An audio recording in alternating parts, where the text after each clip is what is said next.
Bien-aimés, que la paix et la grâce vous soient multipliées de la part de notre Seigneur Jésus-Christ. Alors nous rendons grâce à Dieu pour ce retour. Ça fait un bail. Nous avions commencé un enseignement sur les malédictions et les bénédictions. Et nous avons fait l'introduction.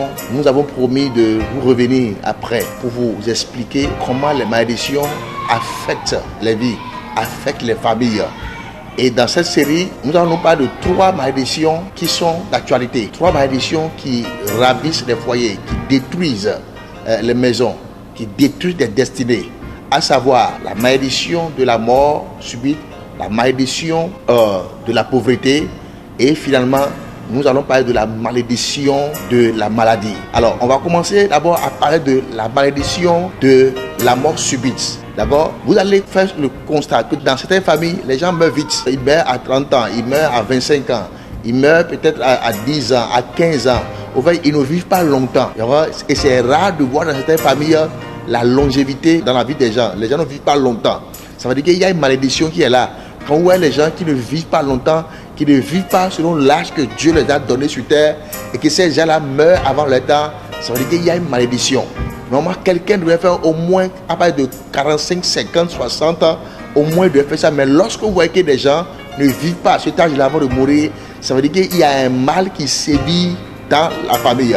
Et je vais vous lire la parole de Dieu.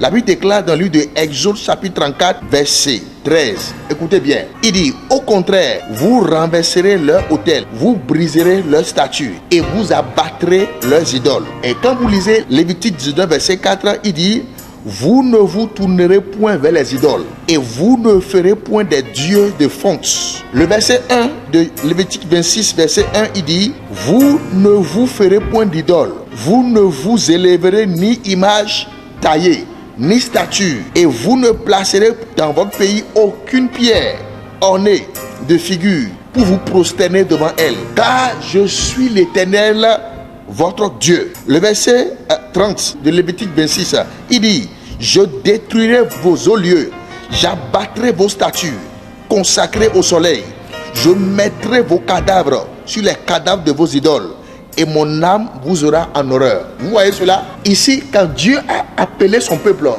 écoutez bien, quand Dieu vous a créé, il y a des principes que Dieu a établis. Et ces principes-là, ce sont des clés dont vous avez besoin pour avoir une vie heureuse sur terre. Et ces principes sont comme des lois, sont comme des commandements, des recommandations. Et Dieu a dit, il dit, vous ne ferez point d'image taillée. Une image quelconque taillée de n'importe quel petit Dieu. Il dit, lorsque vous faites des images taillées, il dit, moi l'Éternel, je les abattrai, je vous détruirai et j'exposerai vos cadavres. Ça veut dire que lorsque vous levez, lorsque vous adorez des dieux qui ne sont pas le vrai Dieu, des faux dieux, vous ouvrez les portes de malédiction de la mort subite dans votre famille. Quand vous vous prosternez devant des dieux, des faux dieux, Dieu a dit, lorsque vous allez vous prosterner devant les faux dieux là, il dit, il va vous abattre. Donc, quiconque, quel qu'en soit son âge, qui est ignorant et qui se prosterne devant un Dieu, attire la malédiction de la mort subite sur sa vie. C'est pourquoi vous voyez des familles dans lesquelles on adore les idoles. On se procède devant les idoles. On honore les idoles. On honore les totems là. Ces familles-là, la malédiction de la mort est toujours sur ces familles. Et si vous voulez vraiment vous libérer de ces malédictions-là, alors c'est de tourner vos regards vers le vrai Dieu et de le servir. Parce que quand vous tournez vos regards vers le vrai Dieu, Dieu aura compassion de vous et il ôtera la mort subite de votre famille. Ça, c'est une des raisons. Une autre raison pour laquelle les gens meurent vite dans les familles, Dieu aussi nous donne d'autres instructions. Je veux qu'on lise le livre de Exode, chapitre 20, verset 12. Il dit, honore ton père et ta mère, afin que tes jours se prolongent dans le pays que l'Éternel ton Dieu te donne. Ça, c'est un. Et dans Lévitique, chapitre 19, verset 3, il dit, chacun de vous respectera sa mère et son père et observera mes sabbats. Je suis l'Éternel, votre Dieu. Ça, c'est 2. Troisième verset, parce que la Bible déclare que par la bouche de 2 ou de 3 témoins, la vérité est établie. Je vais vous lire un autre verset maintenant. Un autre verset dans le livre de Éphésiens chapitre 6 verset 2. Il dit, honore ton père et ta mère.